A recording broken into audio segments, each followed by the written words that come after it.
Wherever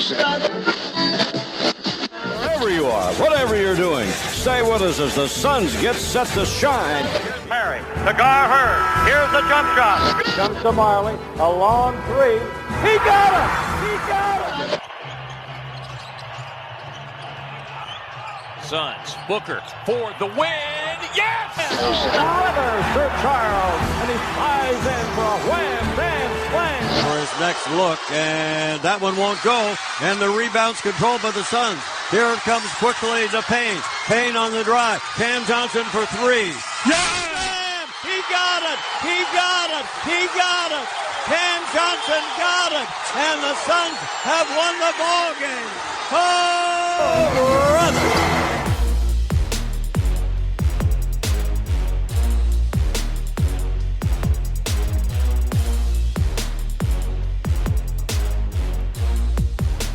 Welcome to 7 Seconds or Less, a podcast about the Phoenix Suns. My name is Max McCauley, and I am joined, as always, by my co-host. His name is David Nash. David, we're back for hopefully another long playoff run.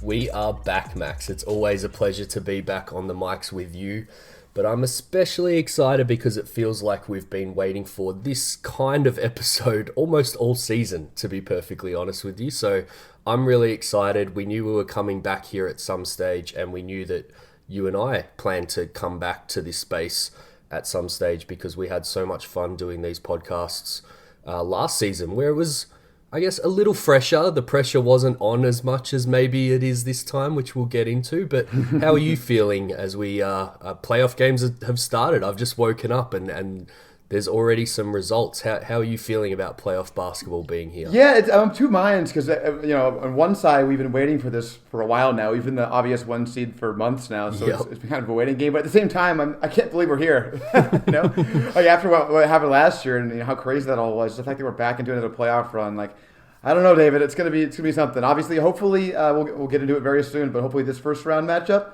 against the New Orleans Pelicans won't be too much of a heart render. But we'll see. So we're going to start off obviously breaking down the first round matchup that we learned last night will be against the New Orleans Pelicans. Then after Did You Know, we're going to broaden our sights a little bit. We're going to preview the rest of our hopefully very long playoff run. Yep. Knock on wood. But first, David, how about a little recap before we get into all that? And the Suns with a 121-110 victory over the Lakers capture a franchise best 63rd win of the season. Improved to 63-16, 32-8 here in Rome. And maybe more importantly for Suns fans, they send the Lakers packing. Well, Max, the last time we spoke, the Suns were 56-14, which means they went 8-4 the rest of the way over the last 12 games for a franchise record 64-18 record. Good enough for first in the division, the conference, and of course the entire NBA. We blitzed the field there. But Max, you may remember I asked you to predict the win-loss record last time we recorded, and you were pretty confident that they were going to break the 62. So let's see how you went on an individual basis, shall we? Okay. You got Chicago and the Kings correct, but then predicted a loss to Minnesota. You were too pessimistic there. The Suns won 125-116. You then went on a roll. Denver correct with a win, Philly with a win, Golden State with a win. You even predicted the Memphis loss, all correct as well. Then those pesky OKC Thunder tripped you up. You got that one wrong, a 96-117 loss. You then got the two LA games correct, the Lakers and the Clippers. You predicted wins. Same with Utah, correct as well. And then it got a little bit funky. You then nailed that we'd likely lose the last one. I'm going to give it to you. I think you predicted a win, but right before you said it, you did say that you wouldn't be surprised if we've already secured the record by then and lose the last game. So you were pretty good, Max. Yeah, not bad. Your overall summation. Better than my Did You Know history, for sure. Yes, exactly, and we'll get to that later. But I thought we'd just quickly look at The bracket overall as it's shaken out here. So more very quick predictions from you, just one word. We might get into it a little bit more depth over the next few podcasts. But Memphis, Minnesota, how are you feeling about that one? It's funny, interesting timing, because I was recording, it's halftime, and Minnesota's been very impressive. I still would be very surprised if they won the series. I got Memphis. Dallas, Utah? Utah. Dallas just, they don't have the guns without Luka. Golden State, Denver? Golden State, pretty easily.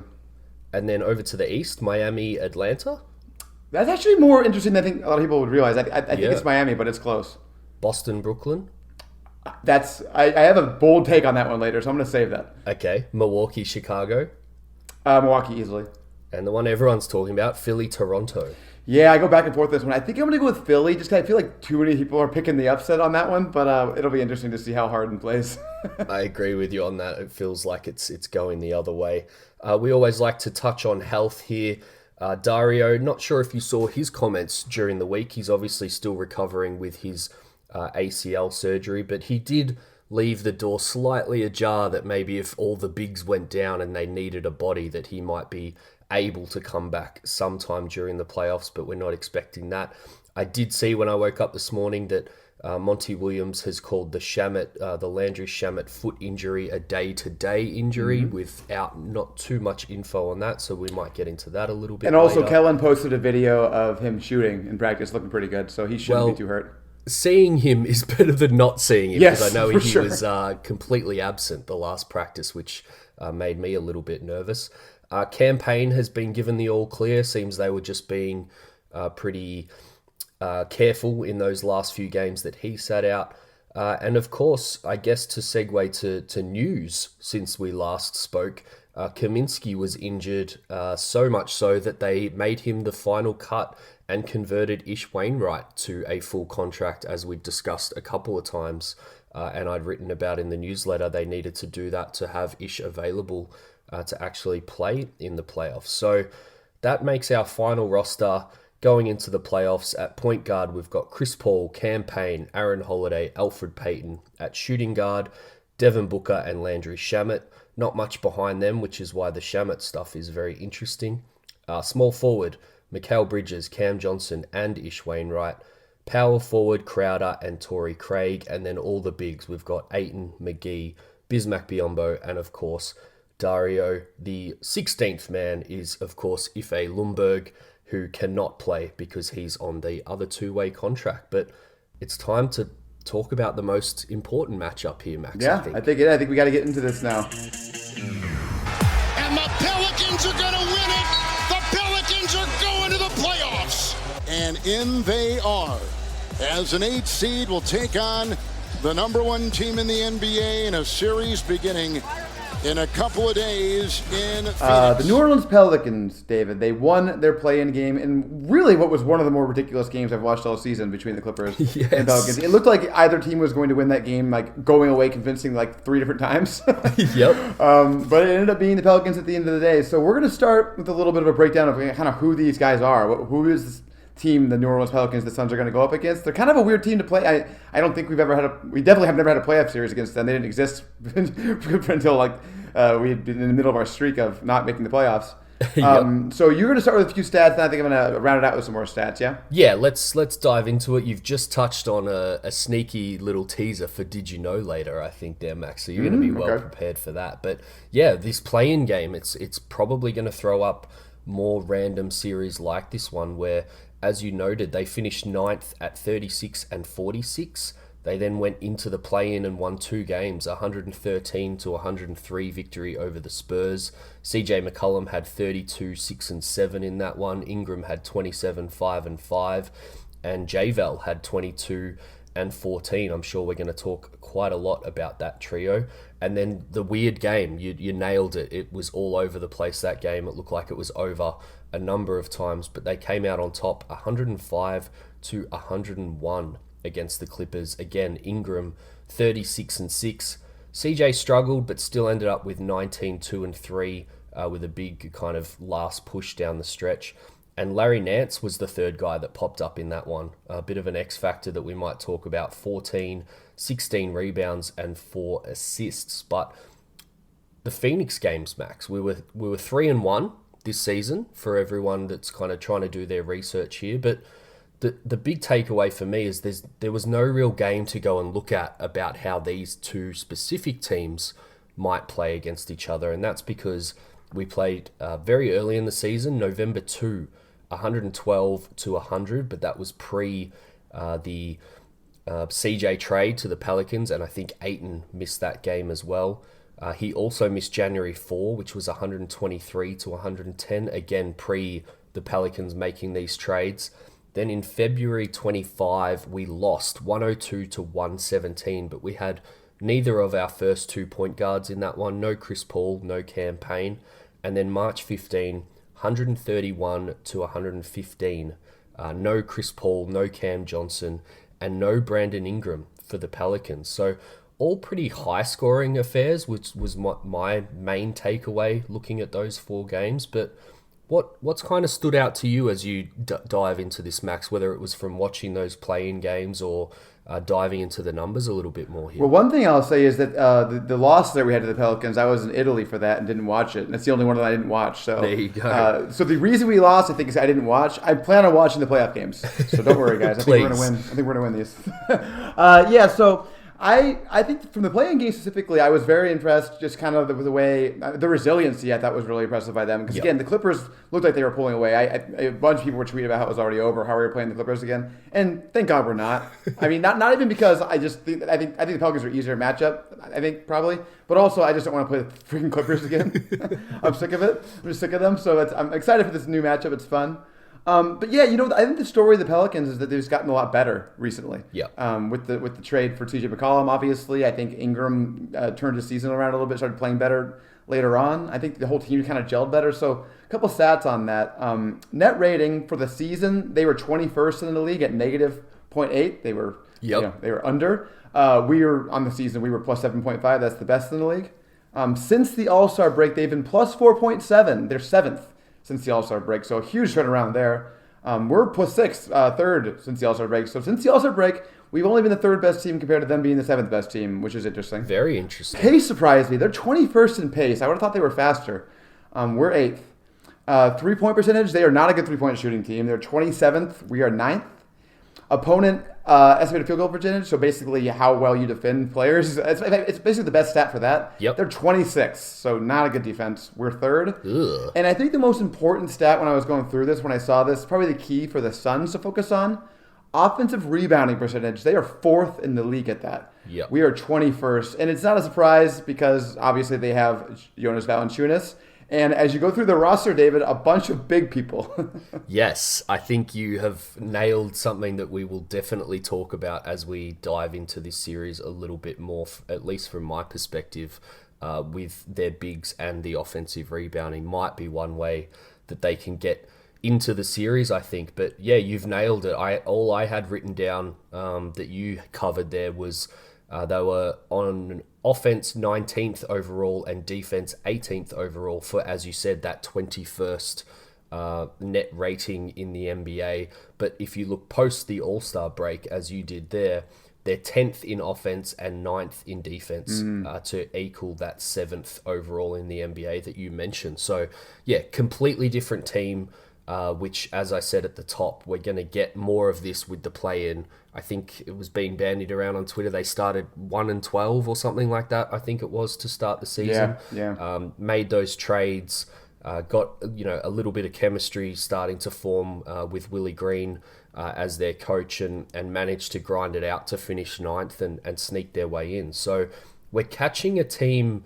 kind of on a little bit of a momentum roll here, which is really interesting. You think that generally the teams that squeak in at the very end of the playoff bracket there are maybe have hit some injuries. I guess there was a few other teams that we could have caught from the play-in that were in that space, but the Pelicans are definitely the other way around. They've got some momentum behind them, and probably the most important thing is going to be quelling that momentum early on in the series here, and that's why you love to have the higher seed in every series and start out with 2 games from home, Max, which, as we know, as good as we have been away in this season, starting every series at home, I don't know about you, but was great for my nerves watching the playoffs last time because we were just so good at home last playoffs. Yeah, absolutely. It's a huge deal. I think I was focusing on home court advantage the whole season. I mean, obviously it became a foregone conclusion at a certain point, but I remember early in the season being really concerned about that, particularly in a Golden State series. I just think home court, especially in a series like that, matters a lot. And I think here it will too, because I think the Pelicans fans are going to be really excited to have their team in the playoffs. You know, I think that crowd's going to be really good. Yeah. And it's important that that first game's going to be at home. But I will say though, when the schedule came out, I found out that we were playing the last game of the weekend. I didn't particularly love that. Here's a little did you know question for you, David. Do you remember the last time we were the last game on a weekend? We were also hosting the game on a playoff weekend. Ooh. Of the first weekend. It would have been, or was it the first round again against LA in maybe that game that we lost at home? So you're right that we lost at home. It was actually it was the last time we were in the playoffs. Before last year, it was the Trailblazers. They beat us in Game 1 at home. Ooh. It was the very end of the weekend. It just felt like we were off and ice cold. And as soon as I saw the schedule, I was like, oh, I just got that feeling again. But I mean, obviously that's completely irrational. But I do think that there is something to be said for they just won a really crazy game. Two playing games, obviously, but one really crazy one against the Clippers. And we've been sitting around doing nothing for a week and didn't try in our last game. So there could be some rust, ice shooting versus a hot team thing going on. Yep. But, also, there's the eternal question, is it, are you going to be tired versus are you going to be hot? They also could just be completely fatigued, right? Yeah, I've got that written somewhere in my notes here, but there's a few disadvantages to the play-in. I mean, finding out your opponent so late in the piece is something that I've talked about the last 2 seasons. I think is kind of unfair, and people are throwing around that maybe you should get to choose your opponent or something like that. I'm pretty sure we probably still would have chosen the Pelicans anyway, so it's maybe irrelevant from that standpoint. But yes. They've got a lot of guys that'll be playing their first playoffs, and I do think that the other little advantage of the play-in is they've played in 2 kind of high pressure win or go home games already now. So, those pre-game nerves going into game 1 for some players who are playing their first playoffs, may be quelled a little bit compared to what they would have been, pre-play-in, I guess, where you just finish 8th and squeeze in and, go off to the playoffs. But I think there is something to be said, particularly around your point of waiting around already for quite a long time and then waiting around. I saw a picture just before we jumped on of, I think practice had just finished up and everyone was huddled around a screen in the Suns training facility watching the end of the game that's currently going on at the moment. So a lot of sitting around watching other people play basketball, just jumping out of your skin to finally get out there. And I mean, Monty always has them very, very well prepared. So hopefully that's not something that we need to worry about too much. But should we talk about, I guess, the game, maybe starting with the starters here, Max, and how things kind of match up? Yeah, for sure. I think it's really interesting to talk about New Orleans starters in particular. I mean, the Suns are locked in. We know who the Suns starters are. Everyone knows that. That's not a question. Yeah. The New Orleans starters, at least who they started in the play-in game, it's very interesting. So they started one person who's listed at guard at least, CJ McCollum. Yep. 6'3". I'm giving his height for the rest of this. At forward, I guess at shooting guard, kind of. They started Herb Jones, the rookie, 6'8". Ingram, obviously 6'8" with like the longest arms of all time. Jackson Hayes, they started at another forward position. He's 6'11". He's really a center. Yep. And then they obviously started Valanciunas, also 6'11". So they started 2 6'8" guys and 2 6'11" guys along with CJ McCollum. It's not what I would call a traditional lineup, David. No, and I can't say that I've followed the Pelicans like super, super closely, but I believe this was a change they made kind of with 15, 20 games to go left in the season. So it certainly wasn't just specific to guarding the Clippers in that win or go home game. That this is a change that Willie Green made a little while ago and that has, played quite a bit together now and got some synergy with what all their roles are, as you say, with only one guard, which, we'll get into. I think the Clippers showed how you can make CJ McCollum struggle in that role as the only kind of lead ball handler and get into him. But which way do you want to go first, Max? How we guard them or how they guard us with those 5 versus 5 matchups? Yeah, well, I think that the answer is I don't think they do guard us, right? I don't know. I think, to me, they're going to have to adjust out of this pretty early in the series. Yeah. Jackson Hayes is very athletic. He's got some potential still. But he's still not like very good. And just imagining him and Valanciunas trying to stick with us when we're just moving the ball around the perimeter, I just don't see it really. And Ingram's not the best decision maker either, obviously. Herb Jones is amazing. Herb Jones, I assume, is going to be locked on Booker the whole time. Yeah. I just guess that's the case. Maybe they'll put him on CP3 sometimes. But I mean, he's really good. I mean, Herb Jones, I do want to just give him a lot of credit. I think Suns fans are going to be impressed by him. He's a really amazing defender already as a rookie. He's awesome. Yeah, he's really made Booker work for his buckets in the last couple of games that they've played. I think the last one that they played in the season in March was particularly impressive, the way that he kind of, and Booker got his. I think Booker averages 27, 6 and 5 on 45, 35, 100 shooting splits against the Pelicans in the 3 or 4 games that he's played against them this season. So he's going to get his. I'm not worried about that, but Herb does make him work. Great screen navigator, great on-ball pressure, can chase Booker around. And as you said, that 6'8" frame that he has really gives kind of guards a lot to handle as a defender. But you hit the nail on the head there. I think they start there when they're doing matchups on the whiteboard and stick Jones right next to Booker, which kind of makes the rest of it really easy from a matchup standpoint, because I think it means they've got really no other option but to put CJ McCollum on Chris Paul. Yeah. I guess they could try and hide him on Mikal Bridges, but we'll get to that maybe a little later about how, at least from what we've seen in the regular season, Mikal Bridges isn't a guy that you can just hide a defender on anymore. He'll really hurt you if you try and do that. So that would be advantage Suns in my opinion. They probably go with Ingram on Bridges, which is, the longest arms matchup ever in NBA history. I would imagine those two guarding each other. And then, you with those two bigs, Valanciunas is most certainly going to start on DeAndre Ayton, which leaves Jackson Hayes on Crowder, which I think is really interesting. I think we saw it last first round against the Lakers, a little bit of a different proposition with Anthony Davis and whoever the Lakers slotted in at center. But you're going to want Crowder to stretch Hayes out, probably shoot quite a few three-pointers, I would imagine. Another tidbit for you, Jay shot 53% on 5 threes a game against the Pelicans in the 4 games this series, in this season series, I should say. So they're going to test him. I think he's probably the weak link in that starting 5 from a defensive standpoint. I mean, athletically, he's amazing, gets up and down the court, can have some real highlight plays protecting the rim, but as far as knowing his schemes, that's the pressure test that the Suns really put you through in a 7-game series. They find the weak link and spam it over and over again. And I think Jackson Hayes, unfortunately, is going to be the victim of that. And as you touched on quite aptly, it may mean a pretty quick change to that starting lineup if that's the way it goes to start the series, Max. Yeah, I'll be shocked if Jackson Hayes is starting in Game 3, I guess I would say. Yeah. Probably not even Game 2. It's going to be so easy for the Suns to get the matchups they like in the series if they stick with that starting lineup, because, like we said, there's one guy here who you're scared of as a perimeter defender, in Jones. That's it. Yeah. So the Suns obviously have 2 guys who you're terrified of as perimeter scorers, right? Mm-hmm. So Booker or Paul is going to be able to get his at all times when they're playing against this team, basically.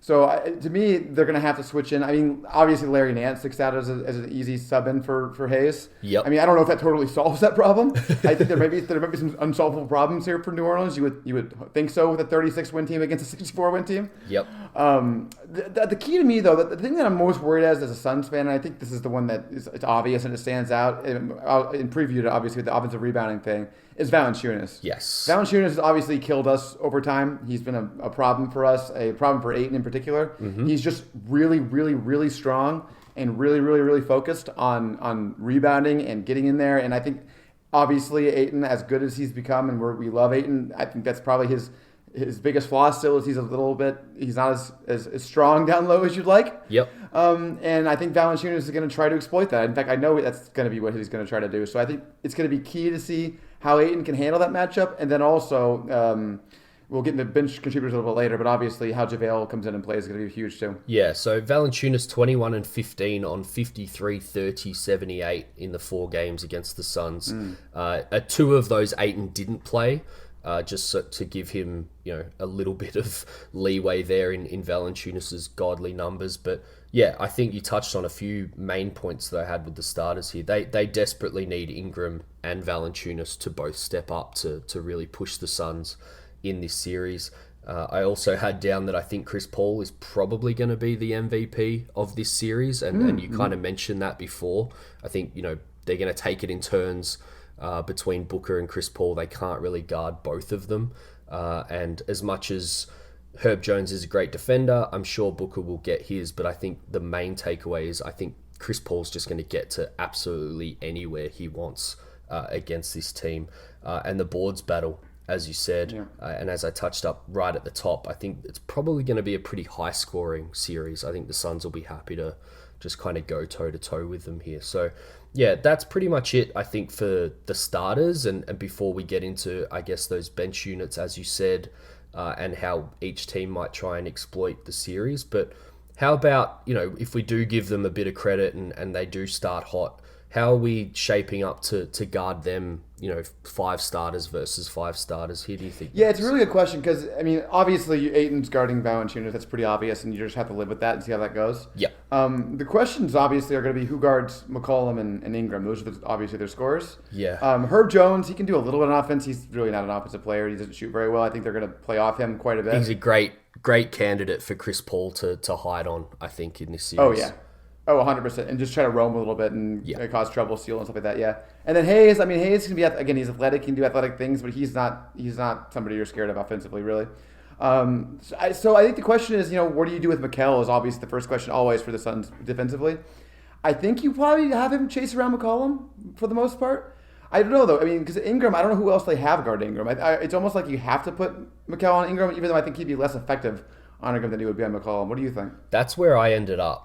Just looking at starters versus starters, and obviously then you can start mixing others in. I guess you could go with Crowder at times on Brandon Ingram, but then, you really open up, a pretty limited guy in Jackson Hayes. You give him a window to actually start affecting the game and the series if you do something like that, because he can just crash the glass, as you said, and pretty much get involved the only way that I expect him to get involved in this series. So I'd probably lean to, just getting Crowder to box out, watch the rebounds, and watch Hayes in transition and make sure that he can't get involved in the series. I think you go with Bridges on Ingram. There's not a lot of tape, I guess, as I said, with Ingram missing that last game, which was the only other one that CJ McCollum played against the Suns. So we haven't really seen both CJ and Ingram on a Pelicans team and seen how the Suns chose to guard them. So that's really interesting. I think they'll go with Mikal, and then we get to this position, which I found really funny thinking about it, thinking back to, I guess, 12 months ago when we were talking about it. I remember specifically saying that I hated that Devin Booker demanded certain defensive matchups and Monty gave them to him. I think I was wrong on that. I'm ready to kind of put my hand up, because I think through Monty challenging him with that, he's actually 12 months on now in that position where you're quite comfortable challenging him and going, chase CJ McCollum around. We've got enough offensive power on the other end where we're not going to be totally reliant on you for all of our offense. You're going to get your shots kind of as you always do in the flow of the offense. But, put a bit of size on McCollum. I think, as I said before, that was the thing that the Clippers really showed me in that last play-in game. If you kind of shade McCollum with size, you really take away kind of his limited playmaking that he's got and make him a shooter. And he really struggled. He kind of got swallowed up by the Clippers there. And I think that's the way that I would probably go, at least to start with. And, Bridges isn't going to stop Ingram totally, but he had 9.5 free throws in the 2 games he played against the Suns this year. So keep him off the free throw line, make him make tough shots. I think we saw it in that Clippers game. Started out red hot and finished red hot to get them over the line. But the Pelicans' offense really fell off a cliff in the middle of that game when they were able to just make those two guys work for their shots. Yeah, I really like where you're going with this. I think what you do here is you really focus on McCollum and you just attack him on both sides of the ball, I'd say. Yeah. I think also on offense, we want to really go at McCollum over and over and over and over again. Yes. Because he's definitely the weak link for defensively for them. He's the smallest, obviously. He's very undersized for two guard. Although if he's their point guard, I guess he is. He's not undersized, but two guard he is. But yeah, I think you kind of let Ingram to some extent get his. I mean, obviously you don't give him wide open shots, but you just let Mikal go one-on-one with him and just kind of let him do what he wants to do. Exactly. Because Ingram's not a guy who's going to get the whole entire team buzzing, and he's not like he's an okay playmaker. He's not a lead playmaker by any means. If you take out the rest of the team and just let Ingram kind of try to be the show by himself, which I think he'll be very willing to do, by the way, Yep. I think you can get them to kind of play themselves out of what they want to do, because that's the way they beat you. That's the way this always works, right? One player almost never beats you unless they're the best player, one of the best players in the league. The Pelicans don't have one of those guys. You want to make sure they're not getting sharing the ball, getting everybody good shots. Yep. I think the way you do that is to let Ingram kind of do what he wants to do. I think we've worked it out. That's the strategy, Monty. That's the one to go with. I think, yeah, I mean, a lot of people have touched on Ingram's improved playmaking. And as I said, I think he averages 6 assists against the Suns this season and around that for his overall season. But yeah, it's a hard thing to explain, but I think you kind of nailed it there. And at least when I watch him, a lot of his assists are kind of coming as last-ditch options. He's not a natural playmaker. He's definitely going to look for his shot first. So, I'm comfortable with that strategy, Max. So, yeah. And there's never going to be a game where he has like 12 assists and he just commanded the entire game. Exactly. Right? That's not the kind of player he is right now. Yeah. Maybe he will be eventually. He's not that yet. So I think you dare him to try to be that and see how it goes. Should we go to the reserves? Yeah, it's really this is a weird team. The New Orleans Pelicans. That's the number one thing I thought about when I was reading through this. So their 4 key reserves, as far as I can tell, are Larry Nance, a 6'7" power forward who probably plays bigger than 6'7". Yep. Trey Murphy, a 6'9" shooting guard who definitely plays shorter than 6'9". Yep. Jose Alvarado, who's a point guard who is, I guess, a rookie but older. He's a really good defender, but he can't shoot. I guess the way to describe him. And then Devontae Graham, who I guess is kind of out of the rotation now, but wasn't post All-Star break. I don't know do you know what's going on with Devontae Graham, David? He played like 2.5 minutes, I think, in that Clippers game. Why? And then Alvarado came in and basically took all of his minutes, which I think has kind of happened post All-Star. Alvarado's stolen all his minutes. Alvarado would tell you he could shoot, Max. I'm not sure if you saw that clip from earlier in the season of him. But yeah, I think the numbers kind of disagree a little bit there. And they said also on the telecast that he stands at 6 foot tall, which I do not believe whatsoever. There is absolutely no way Jose Alvarado is 6 foot tall. No. Dude, if Suns fans, you guys remember Campazzo last year from the Denver series? Yes. You're getting Campazzo 2.0 here. But I want to go back to something you teased very, very early on because no surprise, I think we've both independently got to this point. Mm-hmm. Most of their good reserves are on the bigger side. Mm-hmm. And I think the Clippers really showed by going small in the play-in game, and that's the way that they worked themselves back into the game before, I guess, just completely running out of gas because it looked like Ty Lue basically only played 6 guys in the second half to get themselves back into the game. But it's a really interesting thing where I think that if you go small, particularly in the reserves, it kind of takes out the little depth that they have, and it forces them to play guys that they probably don't want to play. Like, Twitter was up in arms when Tony Snell I saw that. checked into that game, and Willie Green almost got himself killed by making that decision and losing the play-in game. Thankfully for him, it worked.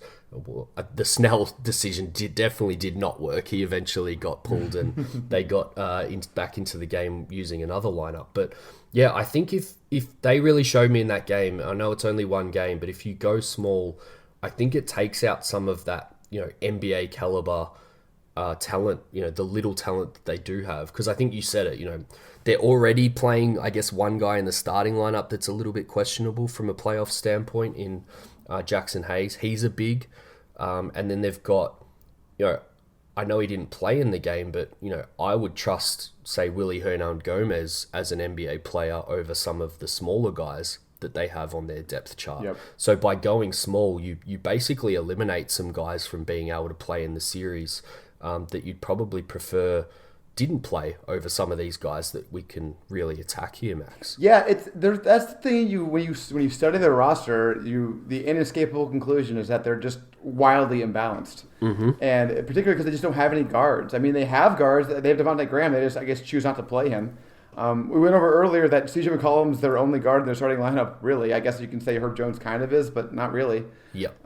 They just don't have that kind of guard play. So I think going small here makes a lot of sense. I'm not surprised Ty Lue did it because Ty Lue's a good coach. And I think, this is a bit of a preview for later, I think we're going to have a lot of opportunities to go small in these playoffs. But I think that here it makes a whole lot of sense. I think you want to force them to play some of their guys who aren't as good because they just have to match up with us. And, if you're able to play guys off the floor like Valanciunas, Hayes, you can mitigate that offensive rebounding advantage or just make it not matter. Space. Another thing too with these guys is they can't shoot. They're one of the worst shooting teams in the league. Trey Murphy though, he's the one guy who can shoot, but most of the team can't shoot. So I think you want to spread this out, get it into a game where it's a 3-point shooting contest. The Suns want that. That benefits them for sure. Yeah, and it just sets up a really interesting dichotomy for me between, I've got a couple of questions for you here, so I'll throw them in as I say this. It's, you kind of expect, particularly in the first round, because rotations are going to shorten the further that the Suns progress in the playoffs, you're probably leaning to Monty playing more guys than less. But weighing that up against kind of how you can really attack the Pelicans here, I don't want him to leave it too late and leave the door ajar for them to get themselves in the series. So, I guess first question, how many guys do you think Monty, and maybe presume that Landry Shamet is healthy, at least for the majority of the series here, how many guys do you think Monty right now is looking at kind of in his rotation for round one, Max? It's a really good question. I think so let's just go through the guys. So the starting lineup, obviously, then you got the two Cams. Yep, so that's 7. I think, assuming Shamet's healthy, like we said, I think he'll play. That's 8. And after that's where it gets questionable. Oh, JaVale. And then after that's where it gets questionable, right? So I think for sure you got the 9. There's no doubt those 9 are playing. Yep. Does Torrey Craig play in this series? It's not really a series. I mean, if they go small, maybe they can have him play one of the bigger guys in the small lineups, but I don't see him being necessarily playing in this series.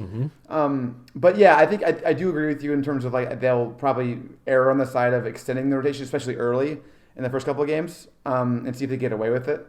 And so I guess I would say probably 10, and with Torrey playing. I don't know, how do you feel about it? Yeah, I think you've hit the nail on the head. It's it's either 9 or 10 basically, and I'd rather he play Torrey Craig over McGee rather than both of them. I just want him. We're really looking for talking points here. I'm not too stressed about the series overall, but I think the bigger we go and with the more limited guys offensively, you play into their hands a little bit of allowing them to get away with playing kind of 2 bigs and dominate the glass. I think I'd rather play small and quick, as you said, with kind of where our advantages are in the bench, in the guards. And I think Cam Johnson could really have a huge series in this one as well. So, yeah, I think I expect him to kind of go maybe even 10 deep if Shamet is healthy, and that's kind of how I felt even before we drew the Pelicans in the first round, because I just think that it's going to shrink over time, and they've got to time their run as well as possible to be down to kind of a 7 or 8 man rotation when it really counts. Yeah, the nightmare scenario here, and I don't think this will happen because I have more faith in Monty than this, although he's shown a propensity to do this sometimes. The nightmare scenario is if we try to do something stupid like play Ayton and JaVale at the same time to match them. Yes. We don't need to be matching this team. This team needs to be matching us. We're better than them. So any amount of that, I have no time for any of that. Exactly. And I know we're going to hear fans ask for it because there's going to be times in this series where they're going to get crazy amount of offensive rebounds. It's going to be frustrating. But we have to just keep the course on that, because we can win this series when they're out offensive rebounding us. We can still win the series. That's fine. When it gets dicey is when we try to do what they're doing. It's nonsensical. And I think that's a great point. Focus on the game as a whole. I think there's too much Yes. kind of magnified focus sometimes if a quarter goes by where we lose the offensive rebounding battle and that keeps a team in the game or puts them in the lead. But you've got to focus on what it's doing to our team on both ends overall by changing, or if you're really getting hurt and being damaged by offensive rebounding, because I expect, particularly in this series, that whilst that might happen on that end, we're going to, as you say, bomb from deep, spread them out on offense and be able to really attack some of their weak links. And it's not going to be too much of a contributing factor to the results of the series. And remember, I mean, I say it during the regular season, it really only matters that you've got the W at the end of 48 minutes. And that's even truer in the playoffs. So, I'm not going to care if they lose a little bit of momentum in certain quarters with offensive rebounding, because I just think that whilst that's one weakness that the Pelicans can attack, that they're going to open themselves up to so much more by sticking to that kind of plan. And I think as far as what I've been touching on with Monty playing into that, I think playing into that would actually be playing two bigs and kind of giving them an opportunity to hammer that home even more. I'd rather he go the other way and challenge Willie Green to find something else when we start exploiting the fact that they've gone too big. So, I think that's probably a good segue to round things out here in terms of how we win the series. Any other main talking points from the series that you want to bring up here, Max? Yeah, two quick things. First, I want to linger a little more on what you brought up about Cam Johnson potentially having a big series. I love him in this series. Yep. I wouldn't even mind if Monty wants to give a little dice roll with him at the 5 in certain lineups. This would be fun. Ooh, I just think he's going to be, if he's playing well in this series, and encouraging. He started to play, he was a little bit off when he came back from injury, but he started to get a little better as it went on. He could be a total nightmare for this team. They don't have anybody for him if he's playing well. Obviously they could use Herb Jones, but they have, Herb Jones has somebody else to worry about. Yeah, you're going to play. I love putting him in, say, for Crowder. Yes. Because I was just going to say we might close with him sometimes. We should at least. Yeah, I just think you then place him in this situation where it's like, you put Herb over and then somebody else pops up and you're playing whack-a-mole trying to work out, the best guy to guard down the stretch. And I think, imagine if Jackson Hayes is guarding Cameron Johnson out on the perimeter with how we've seen Cam be able to attack off the dribble and even Mikal attack off the dribble. That's really and we're going to get into this the longer we go through and do more of these podcasts, but that's the big difference between this team and the team 12 months ago is if you lock down on the main offensive threats, I think unless you're a really, really, really good team, which we're going to definitely get in the conference finals and the finals, these other guys are going to pop up and exploit their matchup instead. And that's, who's guarding Cam Johnson from this Pelicans team, from the reserve unit at least. And as you say, if they have to go to someone from the starters, whether it's, Ingram or Herb Jones, then that opens up somebody else. So, I think he's the X factor in this one for sure. Yeah, you brought up the stat that Jay Crowder had shot, 5 threes a game against this team and made 50%. Yep. So, if Jay Crowder's not making his threes, that's a pretty easy switch, right? You put Cam Johnson in that role. Go ahead and let him shoot. See how that goes for you. Yeah. And the last thing I wanted to bring up, and I want to ask you this actually, and you focus on this because you're more of the X's and O's coach guy. How much do you think it matters that Willie Green, the head coach of the New Orleans Pelicans, was on our team last year? How big of a deal do you think that actually is? See, I love this. Okay.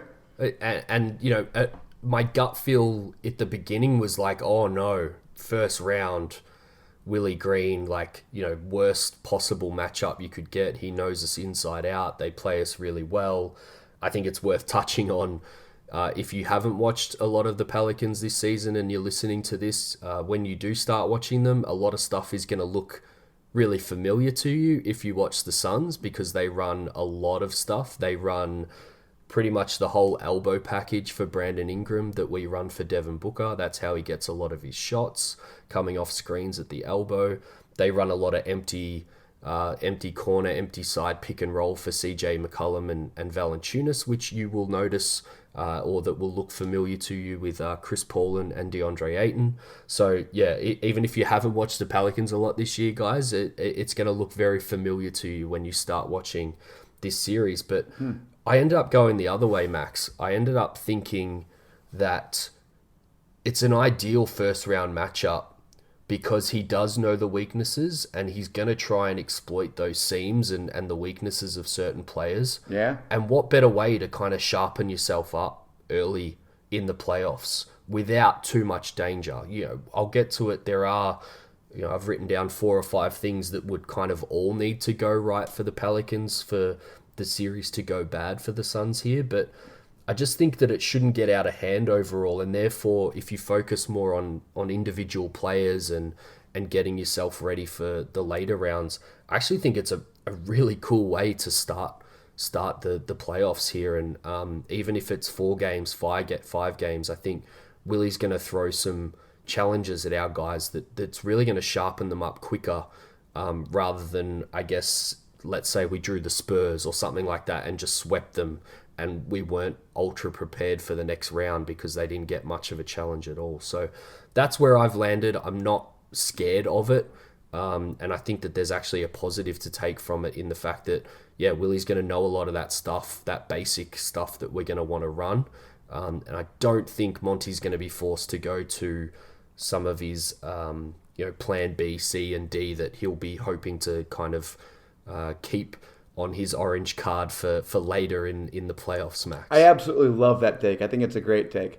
Because the way I feel about it was like, I in terms of like schematic stuff and plays that are running and stuff, I don't care about that because anybody can just watch what we do. Exactly. It's not that hard. But the player tendency stuff is the stuff that I think Willie Green will know. Yep. And will know, he'll know like Booker doesn't like a certain thing or whatever, right? And I love your point that if that's exploited early on and against an opponent where we're not that worried about losing, to be able to reinforce how to combat that, it's such a good point. It's amazing. I love it. I don't even want to talk anymore because I don't want to ruin your point.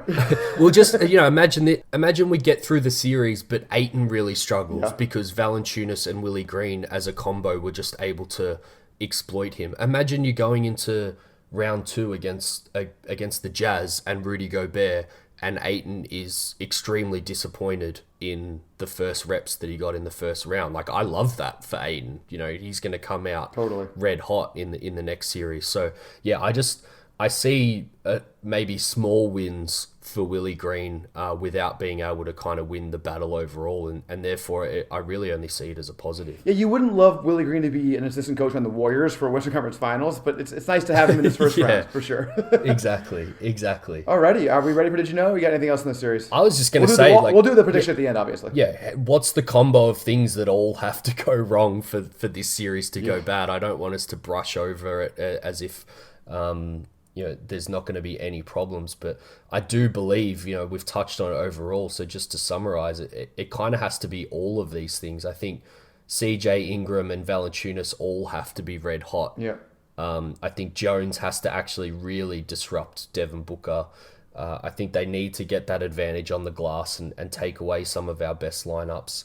And then, something we didn't touch on in the reserve section, say our whole bench just can't get going, because Cam Payne did miss a bit of time. Cam Johnson only got, 2, 3, 4 games in after his 13 games off to kind of get reps, to get fresh again. Shamet obviously has this day-to-day injury. So, further injuries or a bit of rust there and maybe what looks on paper right now is a super advantage to the Suns on the bench all of a sudden maybe doesn't wind up being as big of an advantage as we're currently looking at, Max. I don't know if you have any thoughts on that. I think we're going to destroy them, David. I think the only way we lose to them, I think, is if there's an injury. That's not what I honestly think. And probably multiple injuries. So Suns in how many then? What's your final prediction? I like to save those for the end. We got to keep that tradition going. Okay, love it. Save that for the very end. But it's just, if you just go down the rosters and look at it, like all of our players we're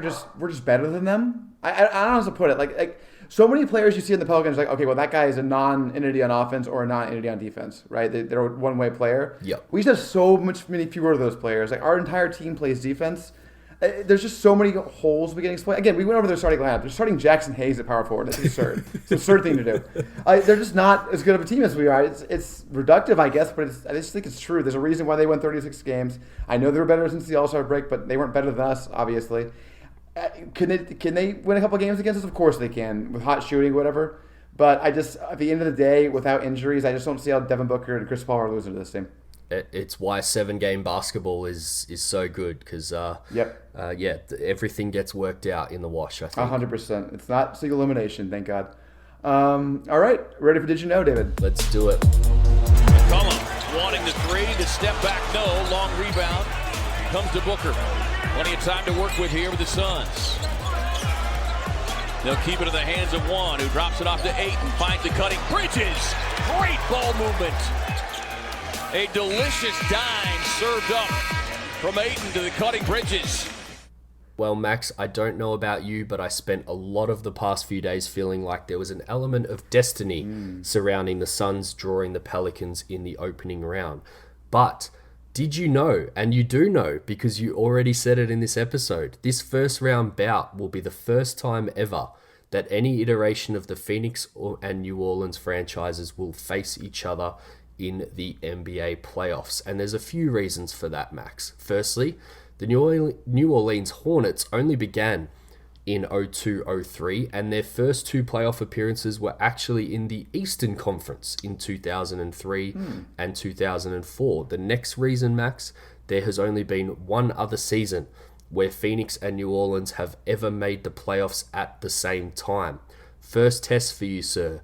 Do you want to try and take a stab at the sole season where the Suns and Hornets, there's a clue for you, Hornets, both made the playoffs together? Yes. The funny thing is I think I know what season it was. I know for sure what season it was for the Hornets. It was the one where Chris Paul was there and they lost to the Spurs, right? I can't remember which version of the Suns that was, though. Was that 06, 07?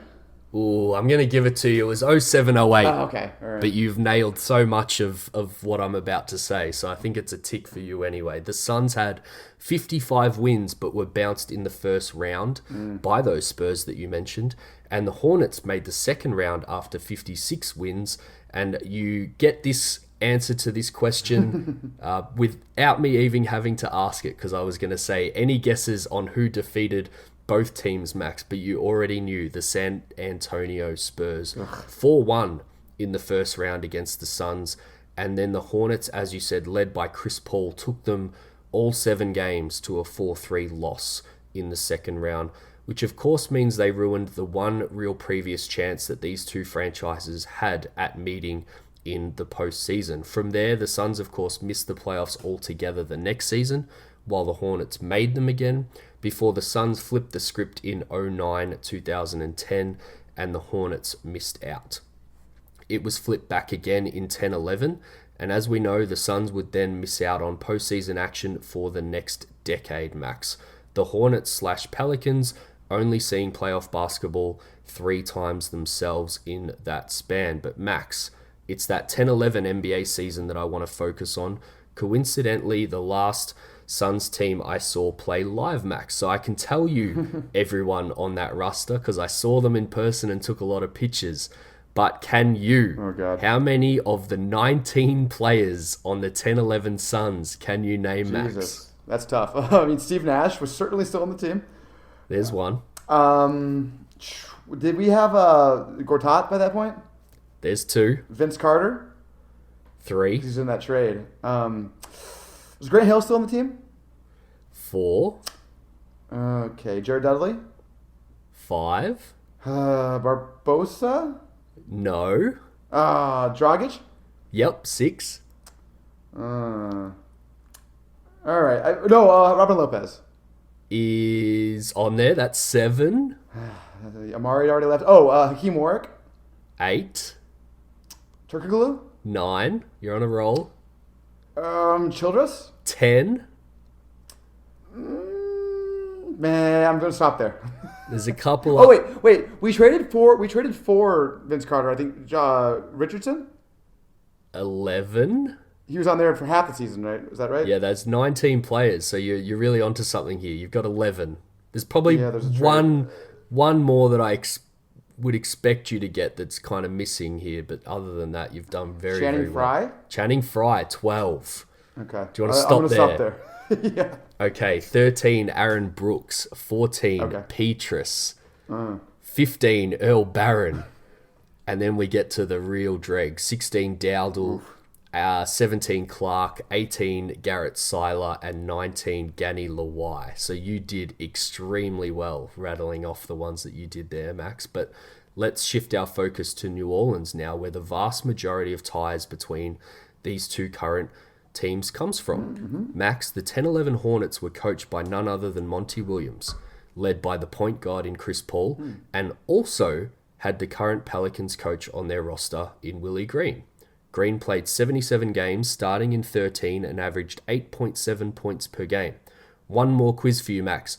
Who else was on that Hornets roster playing in 70 games and averaging 8.5 points per game, and now has a role with the Phoenix Suns? 8.5 points per game, now has a role with the Phoenix Suns. I don't know. Who is it? It's Jarrett Jack. Oh, okay. The links continue, Max. So fast forward over 10 years and Monty and CP3 find themselves on the Suns with Jarrett Jack.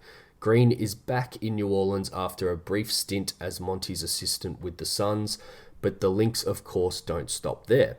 Max, David Griffin is the vice president of basketball operations and was in the Suns front office the last time they made the playoffs before the decade-long drought that started in 10-11. Not only that, one of his first moves in New Orleans was to poach Aaron Nelson, who had run the medical team in Phoenix for years before defecting to the Pelicans. Remember when we all panicked about that, Max? I do. That may have been incorrect. What a time for these two franchises to meet for their first matchup in the playoffs, given all the shared elements over the last decade or so of basketball. I'm certainly not the first to see the Pelicans' current rise as similar to the Suns' bubble run, and Willie Green is beginning to get the same type of buzz as Monty Williams for his role in that redemption arc. Side note, did you see his little speech at three-quarter time that everyone's been talking about? Amazing. It's fantastic. How much was it like Monty Williams? Right down to saying frickin' instead of swearing. He may have learned a thing or two in his time in Phoenix. Yeah. But Max, you know I like to end with a fun fact to finish things off. So while I said before that this was your last test, I lied. Are you game at one more game, Max? Let's do it. Other than Chris Paul, there is one other player who will be on the Suns or Pelicans roster for the playoffs and has suited up for both franchises in their career. Can you name who that is? It's a Sun. It's a Sun, all right. Trying to rack my brain.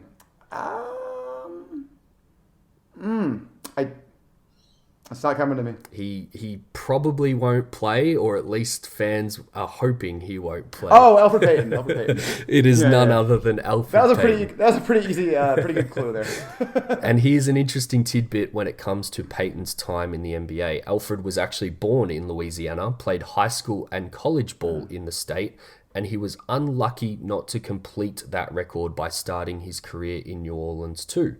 Payton was traded as a future draft pick to Philadelphia in the trade that sent Drew Holiday to the Pelicans. However, he never played there either, of course, beginning his career in Orlando.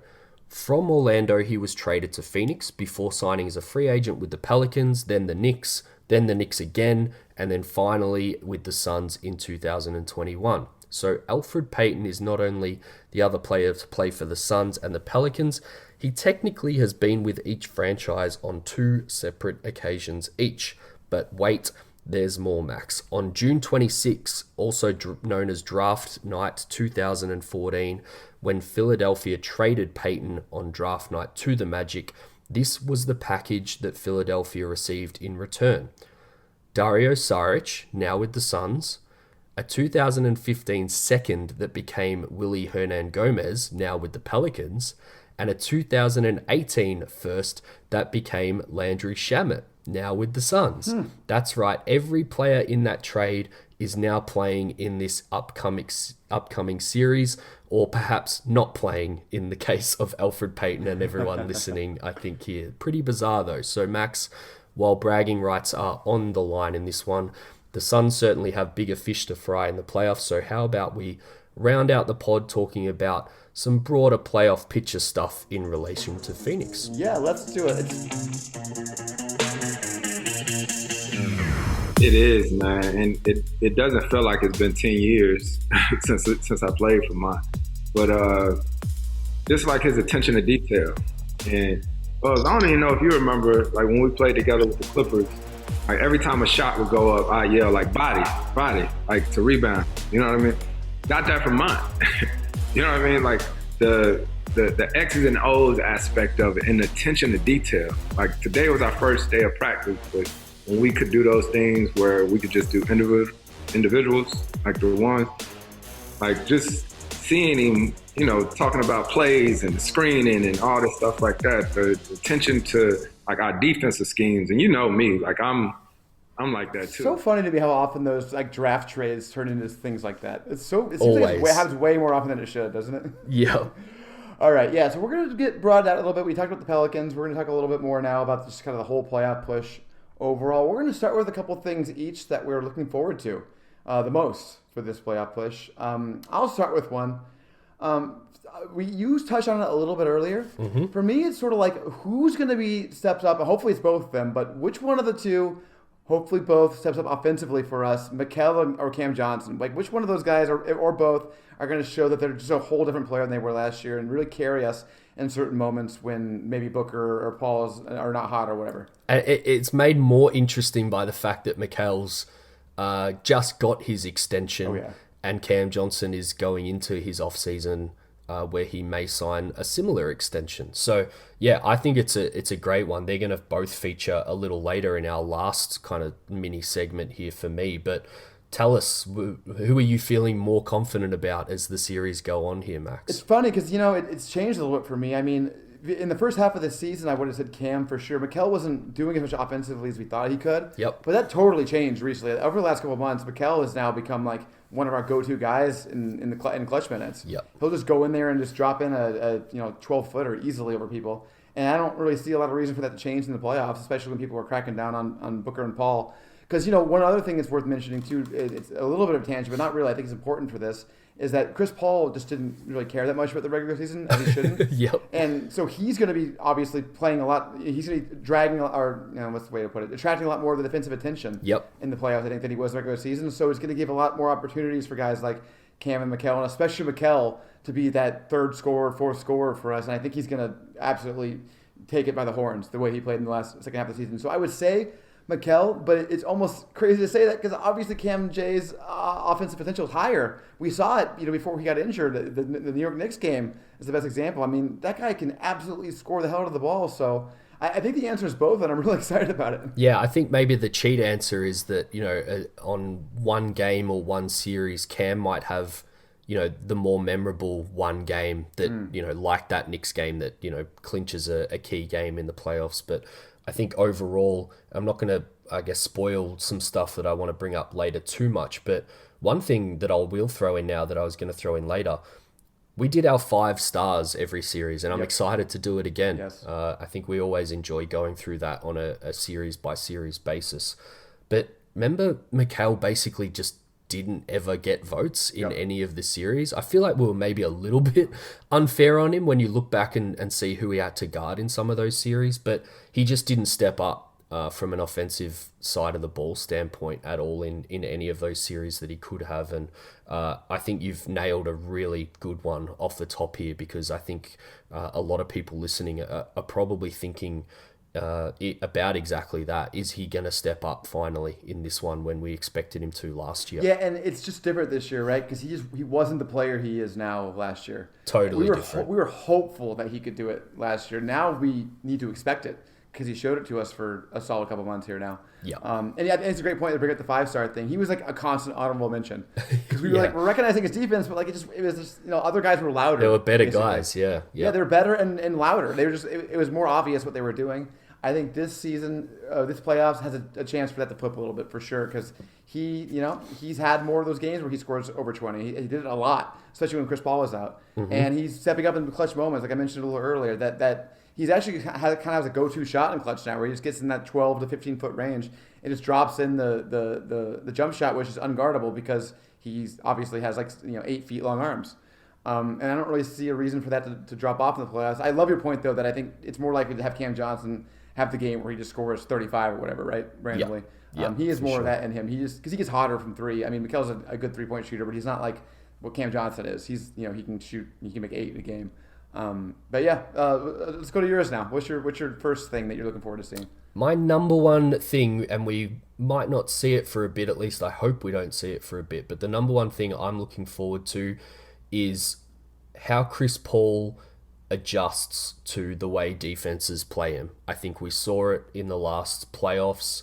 I think Monty Williams and Paul would be stewing over this. They would have known, or they will know what's coming based on what was thrown at them and what worked last playoffs. As I said, I don't think it's something we'll see later, until later. I think the injury stuff also clouded, I guess, my judgment of it, or how I would react to when I see it in this playoffs, and maybe panic a little bit, because I think, fingers crossed, Chris Paul's going to be a different level of player in these playoffs than he was last time. But I guess to explain a little, it's that heavy ball pressure, picking him up 94 feet, making sure you're attached to his hip as you come over the half court line. I think various teams last year did it to varying success. I think LA, he only averaged 9 points and 8 assists in the LA series, but we all know why. It's because he couldn't lift his arm above his shoulder. But, they definitely tried it a little bit. Yeah.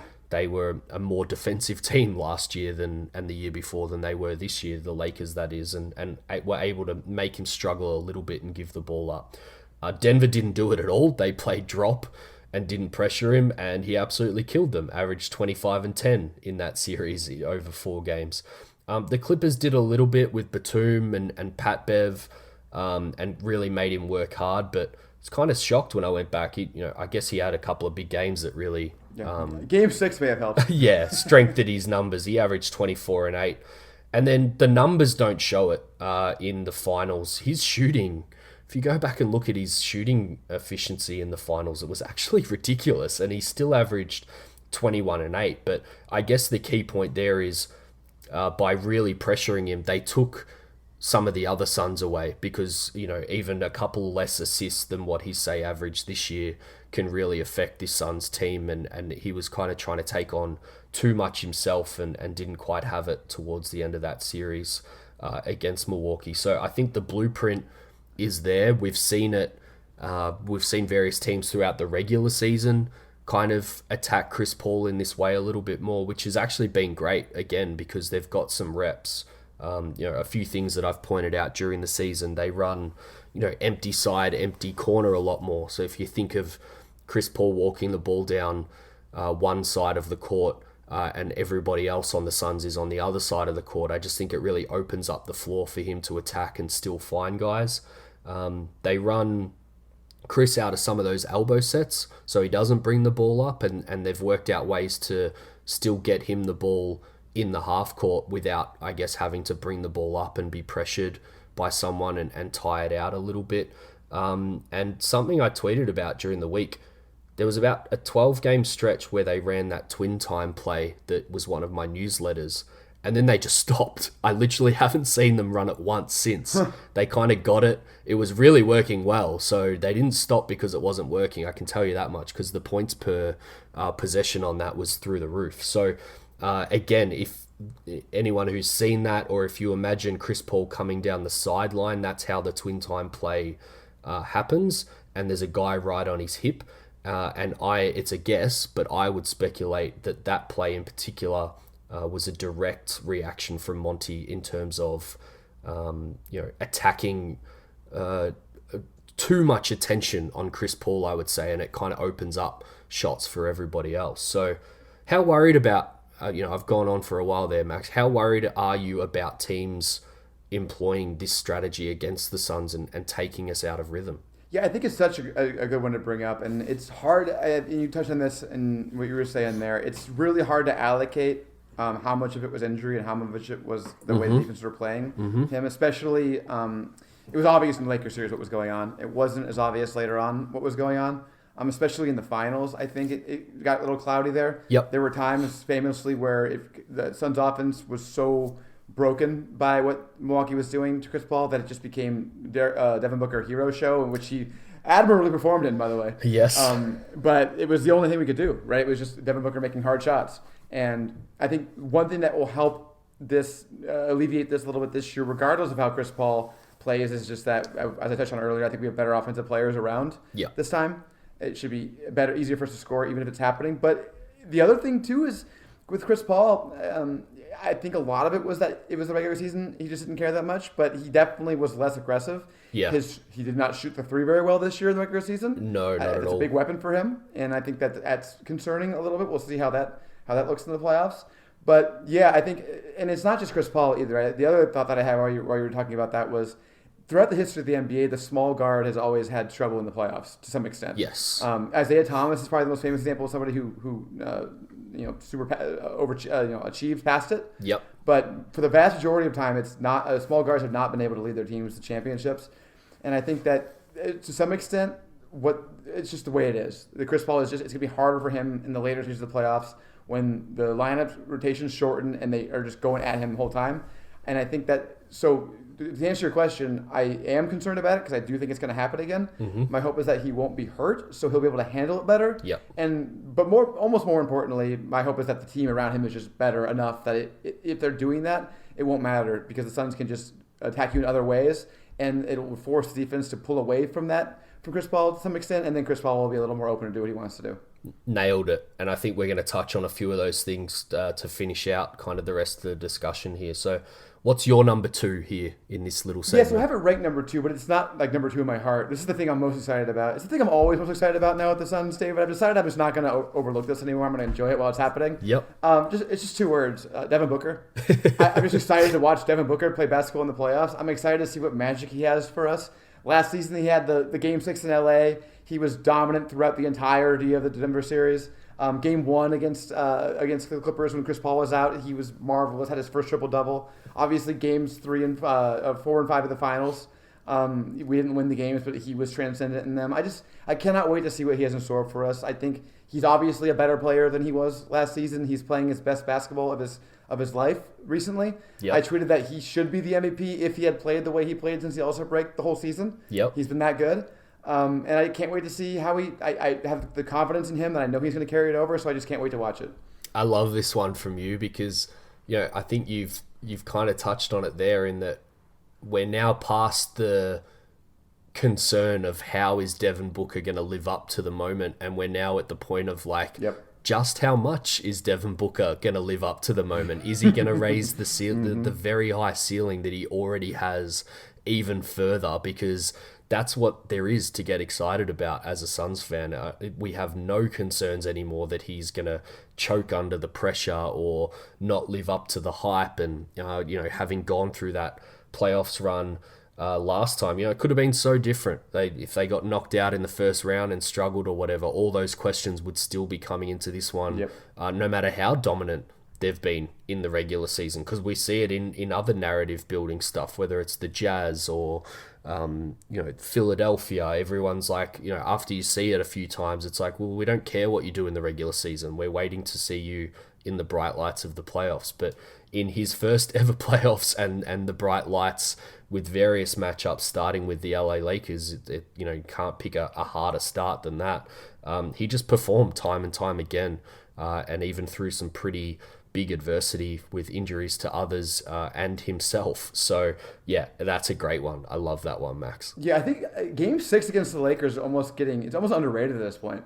Like how amazing that was, how great he was in that game. Whatever it was, 7 threes in the first half, whatever. It's just unbelievable. Someone tweeted this the other day. It's like there was so many moments in last year's playoffs that you actually forget some of the bigger ones that that get overshadowed by some other things that he did, which is just testament to how awesome he was last playoffs. Yeah, I'm hoping we get his first ever playoff game winner. I'd like to see that at him this season. That'd be fun. That'd be awesome. All right, what's your last one? Another guy that was awesome last playoffs, Max, and I am looking forward to max player DeAndre Ayton in this playoffs. I think whether it's Phoenix or elsewhere, I think he would recognize that this playoff run is huge for him getting the max contract in the offseason that he wants. No matter what he did in the regular season and how good he was for various stretches, I think, again, he would realize that it's all going to come down to when everybody is watching these games and how he performs. And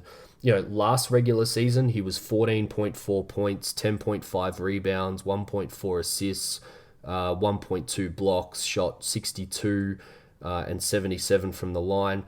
Take it to the playoffs, he went up to 15.8 points, 11.8 rebounds, 1.1 assists, 1.1 block, shot an even better 66 from the field.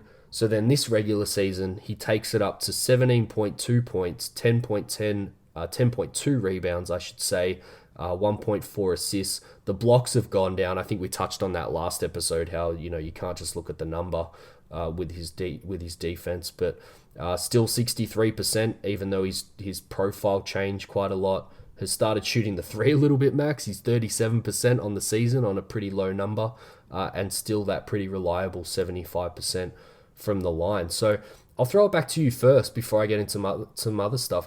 What are you expecting out of DeAndre Ayton? I will say, again, touching back on the 5 stars thing, remember, he almost was the entire MVP for us last playoffs, giving 5 stars out after every series match. Yeah, it's a great point. I mean, I think the thing that should be exciting for Suns fans is that he was much worse in the regular season last year than he's been in this regular season. He's been much better this season. Yes. And so if there's a similar leap between the regular season Ayton and the playoff Ayton again, we're going to get a treat. I mean, obviously it's hard to expect that, but I think there is something to be said for Ayton's going to be a different player once the playoffs start than he has been in the regular season so far, which is really exciting because he's been better. Like I said, and the other point you make is a really good one too. Is that this might be the last time he's ever a Sun, which is crazy to think about. It is because obviously he's kind of a mainstay now of the team, and I mean, obviously I wouldn't expect that. I expect him to be on the Suns again, but it wouldn't be shocking if he isn't, especially if we have a disappointing playoffs. Definitely. But he's going to be huge. I mean, and one thing we'll get into, I think, especially soon here, we're going to talk about how the brackets shake out. I think there's going to be a lot of series that will be tough for him in certain ways, because a lot of series that will push us towards playing small, I would say. And he's really going to have to prove the thing that we identified with him as his upside as a prospect, and that's that he's the 5 that can stay on the court in the hardest parts of the season, right? Yep. When everything shrinks and most centers get played off, Gobert famously gets played off, all that kind of stuff. Ayton's the guy who's supposed to be able to stay on the floor and dominate in those situations. So I think we'll get into it in a second here again with teams we're going to play, but I think that will be tested here, and I'm excited to see how he matches that. Yeah, I'll finish off there, and then we can, I guess, segue into that path through the rest of the playoffs here. But ended 66% on those hook shots. He also added that little floater, 56% he went at that, which is still amazing. Restricted area, he was 76.4% for the season, and the rest of the paint, which is the big one where his shot profile really changed this season, he was a 60% shooter from the field at the rest of the paint, so around the free throw line and things, and that was huge. The short roll, when Booker and Paul get trapped, and that's going to happen in this playoffs. Teams are going to dare Ayton to be the one that beats them, and he's shown in the regular season that he's now got some weapons to actually do that instead of panicking when he catches in the short roll, and he's just been a huge release valve, and I think that that's going to be a trend in the playoffs here. He's just really worked out. It's such a simple thing. I said it a few weeks ago, but to kind of just get him to float to the right areas on the floor where he is so dangerous with a couple of these shots, he's just there. He's so big that, if Booker is looking over a double team or something, he's just so easy to find if he finds himself in the right spot rather than hiding away in the dunker spot or something where there's 3 players between him and the ball. He's just gotten a lot better at recognizing how to go at the ball and be a release valve for some of these players. So I'm really looking forward to that. I think he's going to be huge. His defense floated a little bit during the regular season, and I think he needs to have a bigger impact there for the Suns to go all the way. And then you said it, the path. So he's got Valanciunas here, and then this is the perfect way to segue through the rest of the rounds. But he's likely going to have Rudy Gobert or a small ball conundrum against Dallas to come up against Max. Then he's going to have a similar conundrum of maybe Steven Adams or Draymond Green and more small ball. And then, I mean, who knows? We'll get to it. Who's going to come out of the East if we get that far? But a Giannis rematch is kind of the licking the lips matchup that he'll have to go through. So going through all those hurdles is how he's going to prove himself to be a max player here, Max. Yeah, it's going to be, yeah. So let's go ahead and get into expect how the bracket's going to shake out. Because I think Utah, who I think at this point, we're going to assume we're going to play probably. It just seems like, it depends on when Luka gets back, obviously. But it's going to be really interesting because the temptation is going to be very strong to go small and try to play Gobert off the court that way. Yes. Yeah. And I think that the Suns definitely should try that at times, no matter what. But Ayton's going to have to kind of show, and I think Ayton's a perfect lens to view this through. Is he going to be able to play up to Gobert well enough to justify playing him his normal odd minutes? You know, because I think the Clippers showed the roadmap last year. They I think as the timeline guys rightly point out, Gobert probably got too much blame for this. It had a lot more to do with the fact that Utah has no other good defenders on their team. Yeah. But at the same time, it's hard for a guy like Gobert who's not good offensively and he's okay in the perimeter. He's not amazing. It's hard for him to play in those series when they go small. And if the Suns go with the lineup that's something like, Book, CP3, McHale, Cam Johnson, and Crowder, like that is the kind of lineup that the Clippers would use to combat Gobert. So is that something they're going to do? Yeah, maybe play him a little bit less and attack Gobert with a lineup like that then blends into not letting them play Hassan Whiteside because if your lineup is working against Rudy Gobert, I can all but assure you it's going to work very, very well against Whiteside. So yeah, maybe Ayton plays those short, sharp minutes and bursts that he's really good in, and maybe Monty says before the series, look, you're probably only going to play 30 minutes instead of 36, 38. So feel free to go hard out. And use your tank and maybe use a few more fouls as well, and that's where he could become really dangerous in short bursts. But yeah, I think he's got a couple of weapons that Gobert doesn't, that allows the Suns to mix between those two things. Because yeah, I think you're right. It's definitely looking like Utah right now in the second round, which is a pretty tantalizing matchup for the Suns to keep progressing. Yeah, I don't know how you feel about this. I'm really not that worried about Utah, and the biggest reason why is I just think that CP3 and Booker will put Gobert in a torture chamber. It's just the way they play, they defend the pick and roll. It will remind me a little bit of the Nuggets here. I just don't think they'll have the horses to stop those guys. The one note that I have for the semis is that it's broken right for the Suns, and that you'll have a lot of people complaining about that on Twitter, but my reaction would be, that's why you have the regular season and why you should be incentivized to aim for the 1 seed, because then the bracket breaks right for you more often than I love not, that. Some Warriors fan was complaining about how the Suns get to play the Pelicans. It's like, dude, we're the 1 seed. Get the 1 seed then. What are you talking about? That's the whole point. Yeah, the regular season isn't just for you to kind of test lineups and fluff through it and get a favorable matchup. There's a reason that we play the 82 games, guys. So yeah, don't get dragged into any silly business like that. But what about the conference finals, Max? What do you think? I guess there's technically 4 teams that we could potentially match up with there. Do you give Denver or Mini a chance to be one of those 4 teams when it comes to it, Max? I mean, I freaking hope so, but no, I don't. Especially Denver. Denver just they don't have a real team. I don't think they have a chance against Golden State. Unless Curry just can't come back and Draymond's whatever. Injury is the only thing, but Golden State's going to murder them. They just don't have the horses. In fact, I think Golden State's going to be there unless they don't have the injury luck. I mean, I don't know if you've had an eye on this game or not, but Memphis is about to go down in 0-1 against Minnesota here. I think Memphis is a good team. I do. I just think a lot of what they do is regular season focused, and the Warriors are just they're going to be a handful if they're healthy, especially with the emergence of Jordan Poole. That team is terrifying. Yeah. And I think that's really what it comes down to me.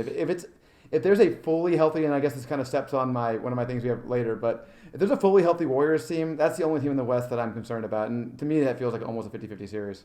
Yeah, you've nailed the 2 points that I had written down in this section. Health is probably going to play a big part, which is going to cause a lot of Twitter debate. But, that's a narrative and theme of every playoffs and who's kind of there by the time this matchup comes around.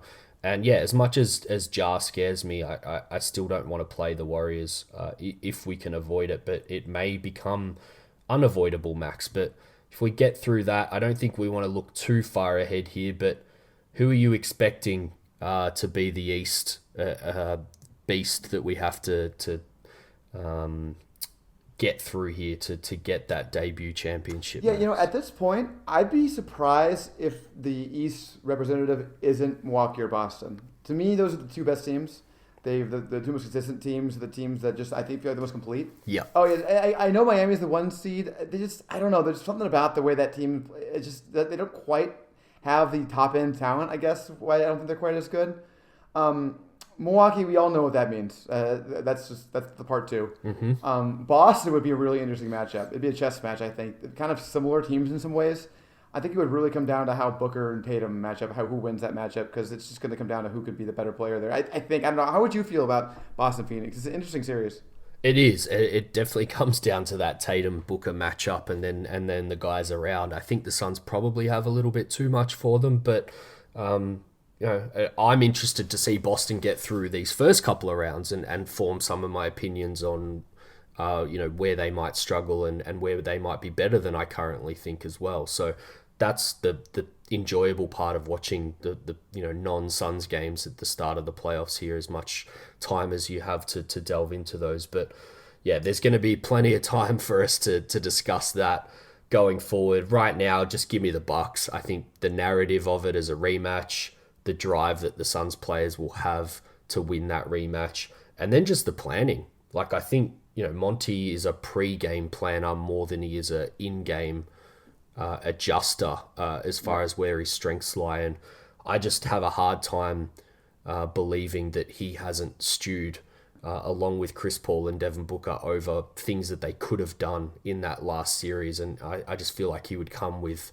a whole bunch of new weapons in a finals rematch. So give me that right now, and we'll see how the rest shakes out in the next few weeks, Max. Yeah, we built our team for them. Yep. We really did. That's what our offseason was about. JaVale McGee, even Bismack in the middle of the season this year, we're ready for them. Great point. So that's definitely what I want to see. All right, let's get into our last segment here before 7 seconds or less, David. You came up with this one. I really like it. It's reminiscent of the wedding thing. It's we're gonna each pick something old, something new, something bold, and something blue. Yep. About this season. Something old will be a carryover from the regular season, we expect. Something new will be a possible surprise. Something bold will be a big prediction, and something blue will be our biggest worry. All right, I'll start here with something old. Okay. I think that the Suns' temperament in clutch situations is going to carry over. Ooh. And I'm not here to say they're going to win every clutch game in the playoffs, because sometimes shots go in, they go out, things happen. But I know they're not going to lose because of their demeanor. I think that their confidence they have. I don't remember which game it was, but Booker's saying, when it got down to under 5 minutes, it's winning time. They have that mentality now. They're all confident at the end of the games. I don't expect them to lose their heads. And that makes you really confident in their chances, obviously. So that's something I expect to carry over. Was that the interview with Doris Burke? Maybe. Yeah, it may have been. Yeah. Yeah, I love that. She's like, "Oh, how worried were you?" And he just looked at her with a stone face and was like, "Worried? Like, this is what I do. This is who I am." I love that. That was awesome. He's the best. I'm really glad you brought this up, because I've spent so much time on clutch stuff recently that I didn't put it anywhere in my notes, so I'm glad that you've put it in. And I think there's an interesting little mini discussion here, in that I think a lot of people think that clutch numbers are silly and noisy and you can't gain too much from them. I disagree when you look at it through the lens of this Suns team, because all it shows is that they know what they run when the pressure is the most, and they know what works for them. They also spend games and series watching what works in the other 43 minutes of the game, so they know the right levers to pull in the last 5 minutes when you need those buckets. And I think that's why they're so good and far away the number one team in the NBA when it comes to the clutch. So yeah, I'm not expecting that to go away, and I think that's a great one for the old segment. Yeah, not all clutch stats are created equal. I agree that there can sometimes be noise in there, because like I said earlier, it sometimes comes down to whether shots go in or shots go out. Yep. But when you're as dominant in the clutch as the Suns have been, and also if you're as dominant as Chris Paul has been in his whole career in the clutch, yep, and there's obvious reasons why it's happening, then I think that's when it changes, right? It's more than surface level analysis here. We can look into why it's happening. I think the reasons why it's happening for the Suns are sustainable. All right, go ahead for your something old. We touched on this before. I think it's old for this regular season just gone, but it'll be new for the playoffs. Mikal Bridges, the key offensive cog on this Suns team. So as I said, didn't get a vote or a star from us last year. He was 11-4 and 1.6 in the playoffs last year, 48, 36, 89. So still shot it pretty well, but kind of just shrunk in terms of, his offensive output.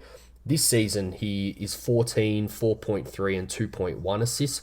But more importantly, post All-Star, and this is why it's old for me, Max, he's 16, 4, and 2.6 post the All-Star. So the numbers show it. And I just think the film showed it as well. He's attacking off the dribble more when they close out from three. He's starting to get that luxury of being recognized as a good shooter from deep.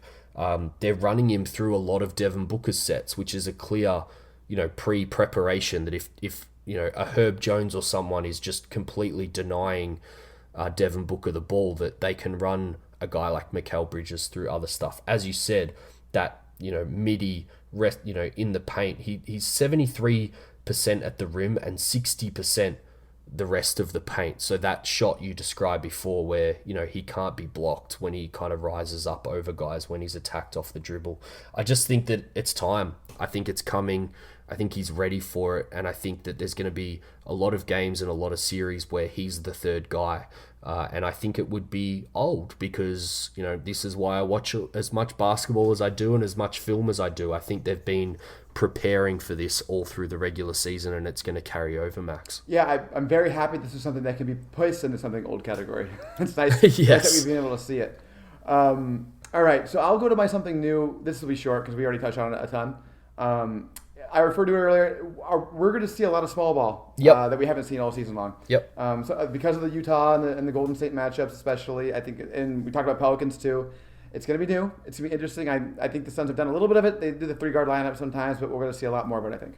And my new is similar, and I think ties into this, so we can throw them in together. Point Book.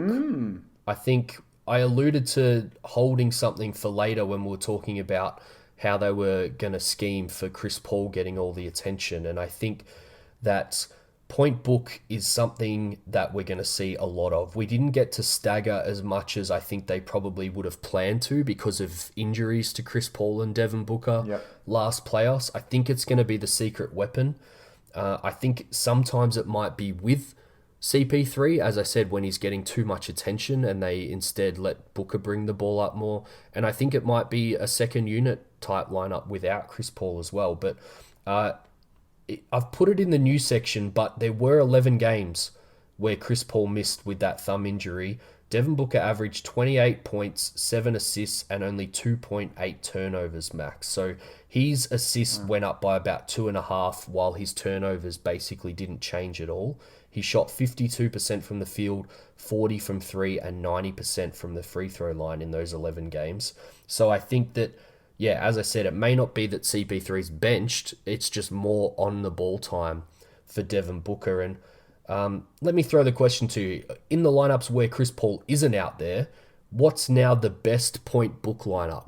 We've discussed this a lot over the years, but there's a lot more weapons now, Max. So what's the best 4 guys you can put around Devin Booker at point guard? Great question. I think I loved Shamet with him. They don't go to it enough, is my opinion. I just think those two make a lot of sense together. So I would go Shamet, Mikal, Cam Johnson. If we're doing a bench lineup, it's probably JaVale. But I mean, if we're optimizing the lineup, I guess it's got to be Ayton. I love Booker and Ayton's chemistry. Yep, love it. I think that's great. Just so much shooting. And I love your point too. Yeah. Because I think Booker, and we saw how good he freaking was when Chris Paul missed time this season. I think he's ready for that. I love your point that we didn't get to stagger as much as we'd like to last playoffs because of the injuries. But this hopefully we'll have a good chance to do that. Especially when we get the winning time, as they would say. I love the idea of never having one of those guys not on the court in some of those later series. Give me something bold, Max. What's your prediction? Okay, referred to this earlier when I didn't want to say the Boston-Brooklyn thing. Yep. I think there's a pretty good chance Boston sweeps Brooklyn. Whoa! And I know it's hard to see Katie and Kyrie not winning a game, but that team is just terrible besides them. It's awful. They have no depth at all. They can't play any defense whatsoever. I think they've run into a horrible matchup for them. Boston's so solid.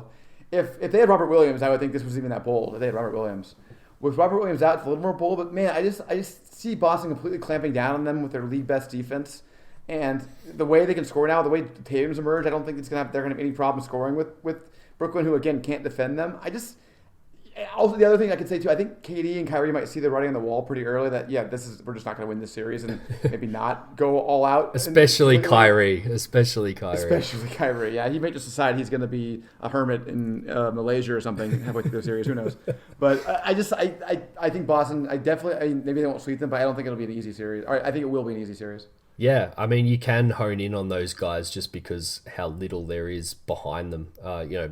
Durant might still average, 40 and 10 this series and still get swept because they just don't have other guys if Kyrie doesn't step up. So, yeah, I'd be betting the over on points in all of these games, I think, because I think definitely both teams will be happy to just play offense and Boston will just get the key stops that they need. But, I think you said it. It's hard not to see Durant at least pulling a game out, but yeah, if Boston win, say, the first two and they see the writing on the wall a little bit, it's probably not that far-fetched. Yeah, if he knows he's going to lose, he's probably not going to play 47 minutes in a game 3, so we'll see. It'll be interesting.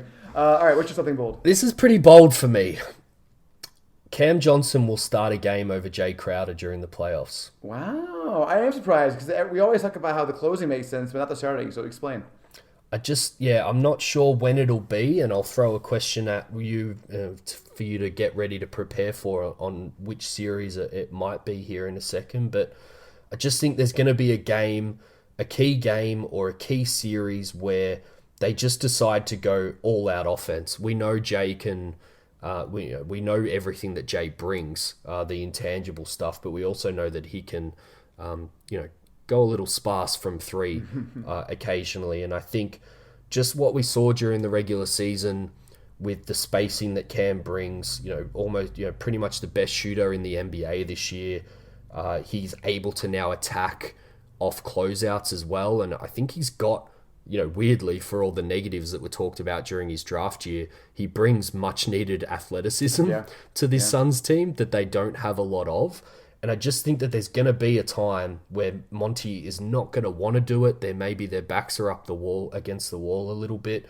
And he just has to tap Jay on the shoulder and say, look, I'm going to play you as the small ball 5 or something off the bench unit. We need Cam. We need him out there to put more pressure on the defense from an offensive standpoint because, Paul and Booker are just getting hounded and you can't leave Cam, whereas you can kind of sag off Jay a little bit more. So, I don't love it because it probably means that there's we haven't breezed through the rounds and that we're in a real pivotal moment here. But, I just think I've got an idea of who it might be, but what's the team? Who's the team? I mean, I think the team's obvious, right? It's Golden State. Bang. Because we have you mentioned in that breakdown that he was the best shooter in the NBA this season. You know what team has some pretty good shooters on it? It would be Golden State. And if we find ourselves a little outgunned by them because Jay Crowder is, as you said, cold as he's sometimes prone to be. I could absolutely see that making sense. We're in Game 6, we're down 3-2. We got to bring the series back to Phoenix, and in Game 5 they just absolutely blitz us from 3. Maybe you insert Cam Johnson in there and you try to play offense with them because the thing about the Warriors is if they're on, if Curry, Clay, and Jordan Poole, who is now, I don't know if Suns fans, all of you have noticed how good he is now. He is legitimately scary now. Yeah. If they're all on and all shooting well, we're just gonna have to be able to manage that to some extent. And I think that obviously Cam Johnson gives you the better chance of doing that than Jay. So I love it. I think it's a great call. I got 3 letters written down in big bold pen, GSW, with 2 exclamation points and highlighted in my orange highlighter. I think we're on the same page. You could actually get away with it. You could have Cam guard Draymond Green and not be too worried that you're going to lose too much on the defensive end there, which is always the sacrifice if you replace Jay Crowder is probably that, connective tissue on both ends that Jay brings that's harder to kind of summarize with stats. But that's the series for me. And just as a reminder, as a starter this year, 16 points, 5 rebounds, 2 assists, 49 from the field, 42 from 3 and 91 from the free throw line. Cam Johnson as a starter is a good option to have. Monty calls him the sixth starter quite a lot to brush his ego a little bit, I think. But we may actually see it come to fruition this playoffs, Max. Might as well do my something blue, which is what I'm most worried about, and it is a full-strength matchup against the Golden State Warriors. It's really the only team that I feel like if we play our best and we're healthy, we could still lose the series. Yep. Because they're just that talented, that crazy offensively, that explosive. Draymond's that good on defense. I'm not saying we would lose. I would expect to win if we played 100% against them. But they're the only team, I feel, in the entire league, with the side, maybe Brooklyn, if they're all healthy, that's not going to happen, that I think that at their very best and at our very best, we still have a chance to lose the series. We saw it in the regular season. They played us very well. There were times where our offense really struggled against them. I'm sure we have some tricks up our sleeves, and it's not going to look like that in the playoffs. But if they're fully healthy, it's just going to be knockdown, drag out, David. I know you feel the same way. It's just going to be a hard series, and it'll be an amazing series. I'm jealous of people who aren't fans of other teams because it'll be way more fun to watch for them. Yep. We'll all be biting our fingernails, but man, I'm just staring down the barrel at that. It just stands out at me. And my something blue kind of dovetails with this point, I think. So I'll throw it in here, Okay. and that's the big depth. I think, I've got written down here, at the end of the day, as much as we've talked about that, being strengthened this season for the Suns, it was kind of with certain matchups in mind. And, the question is, will we be any better at the end of the day when it comes to our options there? And, McGee, he can be a little bit erratic on offense. I'd need a million hands to count the number of times Devin Booker and Chris Paul have shaken their head during a game at something that JaVale McGee has done on offense. And he struggles playing defense in anything but the drop. And I think that he can be exploited there. I think Biyombo, for as good as he's been, they've really kind of catered him to certain matchups and really stuck to his strengths. But I still think that, he's got his flaws. I will say, we say this a lot. Just as a disclaimer, we're being very nitpicky here, guys. Like, the Suns are really, really good, so we're just trying to find something that might be a concern. But the fear for me is we end up back at small ball, which is where we end up, back bookmarking your blue point here with Golden State Warriors. I think you become very reliant on DeAndre Ayton, which again is another great kind of bookend to my max player Ayton point at the top of this segment, because he all of a sudden becomes really, really key in a series like that, because the Warriors will be doing their absolute damnedest to get him off the court, I think. And you're going to have the smartest defender in the entire NBA doing everything he possibly can to screw with Ayton and JaVale and play him off the court.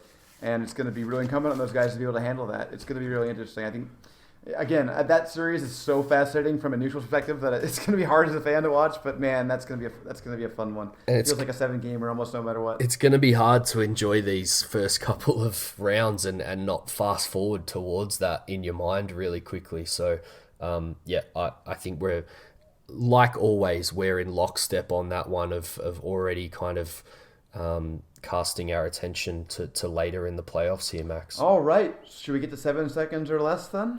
I would love to. Graham working on Craig. Sets up the flyby. Whistles a pass to Alvarado in the corner. Won't get it. Tap back. Plenty of time here for the Suns. Up ahead to Booker. Look, eyes the clock. Raising up from deep. Boom! Okay, so we're going to ask each other 3 questions each, for which the other has infinite time to answer. Even though it's called 7 seconds or less, for which we have not prepared.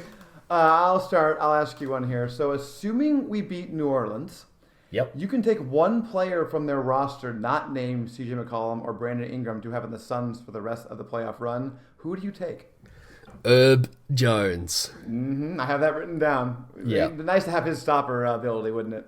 It's a great question, because I think it talks about a theme I always talk about of how great it would be to have 2 Mikal Bridges, because he's almost better off the ball as a safety with how he reads the game versus on the ball, where the Suns kind of have to use him because they can't put Chris Paul on lead guys, and a lot of lead initiators are kind of 6'6" and above in the current NBA as well. So Herb might be the closest thing to being able to play to Mikal Bridges that currently exists in the NBA. So that would be mine for sure. Yeah, it'd be nice to have him to throw at Steph Curry or Klay Thompson in a Warriors series. That's for sure. Yes, definitely. All right, give me your first one. Okay, your Monty Williams, Max. Rank the top 6 East contenders in order from least to most favored for the Suns in a finals matchup. Miami, Boston, Milwaukee, Philly, Toronto, Brooklyn. Okay, who I want. So start from who I want the most or who I don't want the most?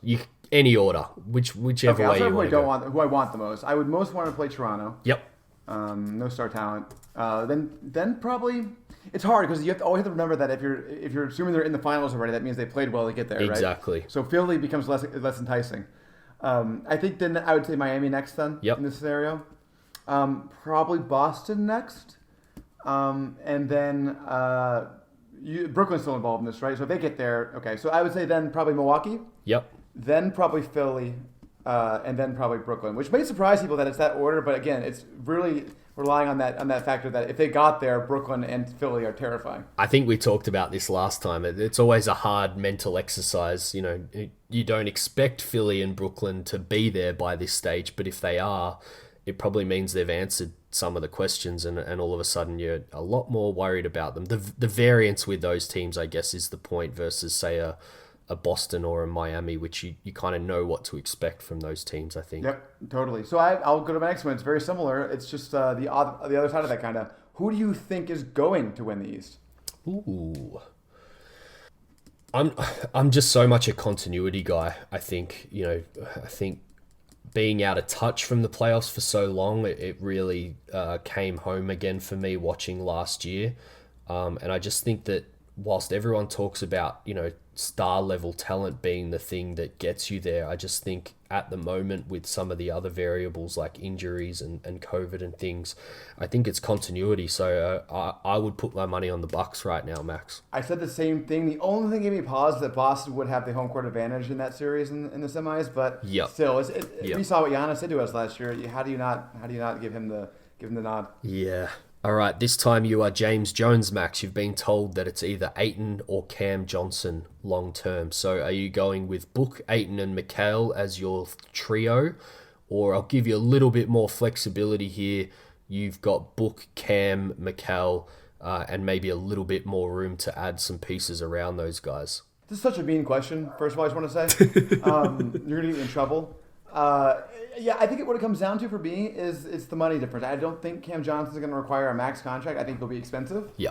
I don't think he'll be a max contract. I think Ayton will be. It's very famous that centers are kind of the most fungible position in the league, although not necessarily ones who can stay on the floor in the playoffs. So Ayton could prove me wrong here if he's awesome all 4 series, but because of the money difference and because of how much Cam Johnson's shown, I think I got to go with Cam, man. How do you feel? Yeah, I think giving that little bit more flexibility to do some other things, I think it definitely goes with Cam Johnson. But it's a tough one, and we may think differently about it after these playoffs. Who knows? Yeah, I would definitely say that. I think this is one where the playoffs are going to maybe change it. We'll see. Okay, last one for you. If you can guarantee that one Suns player who is not a starter or one of the Cams will play extremely well this playoffs, which bench player would you guarantee that for? Ooh, that is a good question. It's got to be Shamet, right? Yeah, I said either Shamet or JaVale, but with how much we're talking about small ball, I think we're right about that. It's got to be Shamet, right? Yeah, I just think he gives you more options if he's absolutely killing it from deep and doing all those other things, holding up on defense. I just think it gives your team more options than JaVale just playing awesome for 15 minutes a night, because that's really all he's going to do. So, I think it's Landry. And we're so focused on the Warriors series as we should be, and of course he would matter a lot more in the Warriors series. For sure. All right, Max, you're the new Suns owner this time. What extension are you offering Monty Williams after the playoffs, and does whatever happens in these playoffs affect your decision? Well, the answer to that question is no. And the answer to the first question is lifetime extension. How much might I have to give you to stay here forever, Monty? I cannot recall ever rooting for a team that's had a coach like this that you just want to be here forever. Yep. no matter what. It's amazing, man. We obviously did an entire episode dedicated to him not so long ago, but I can't imagine him not being the Suns coach. It's crazy. Yeah, and the key there is I said you're the new Suns owner rather than you are Robert Sarver, which I think puts the lifetime contract actually on the table here, which it's not going to be on the table as far as if he remains the owner, I think. But I'm with you. I think he can coach here as long as he wants. I will say, even if Robert Sarver remains the owner in that unfortunate scenario, I think that Monty will still be here for a very long time, is my guess. Yeah. All right, it's prediction time, David. The final one. Do you want to go first or want me to go first? You go. So I'll take it. Actually, that's good for me because I'll make you go first next time. This one's easy. I really wanted to go Suns in 4 because I'm just really confident about it, but I have a hard time picking 4 in the 3-point shooting era. It's just it's a high chance of an outlier 3-point shooting game to happen at some point. Where I will say Suns in 5, but again, I thought about 4. As is so often the case, we are in lockstep. I have Suns in 5 written on my sheet of paper before you even asked. And my justification would be, I think there can be one game where CJ, Ingram, and Valanciunas are all humming at the exact same time. There's just absolutely no way that they can do that every game of the series to make it any more than 5, I think, max. Yep, agree. And I don't want to put words in your mouth, but I don't think you'd be surprised if it was 4 games either, would you? No. If they have the first 2... in particular, I think that's definitely on the cards to potentially happen. They might break them very, very quickly. We didn't really touch on it, but you mentioned minutes, I think, right at the top. Having to play those extra 2 play-in games, even though the experience is great for them, it also has forced their very few good players to play quite a lot recently. Yep, 100%. And just last thing before we hang up here, I realize we haven't said the word Zion at any point in this podcast. I don't think either of us thinks he's going to play is probably the reason, but I don't know how you feel. I think I would like for him to play if he wants to try. Yeah, I mean, if he came back earlier, it would be an X factor that I'd be worried about. But I'm not going to lose any sleep over him playing 15 minutes a night for this team, I don't think. Nope, I don't think it really matters. All right, that's it for us, David. Anything to plug with the newsletter? No, I've just been saying it, and I'll say it when I publish this, is most of my stuff is going to go through the newsletter.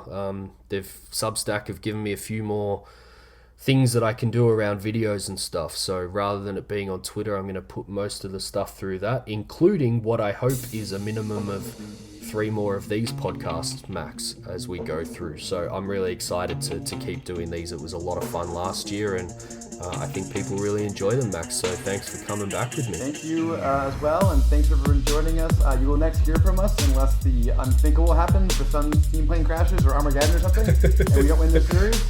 You'll next hear from us before the next series. Thanks, everybody.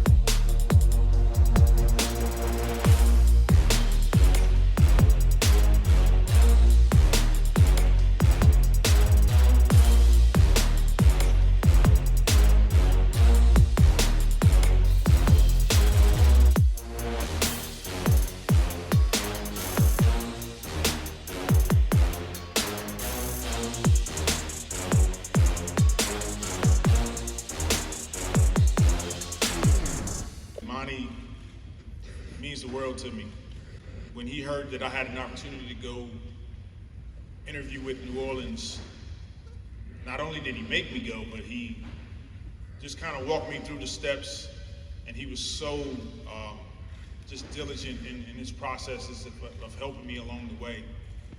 I'm so grateful to once again learn under a man like Monty, a coach like Monty, a brother like Monty. The reason that we're in these positions today, or that I'm in this position, is because so many people have prayed, invested, and supported me. And I'm grateful to be here.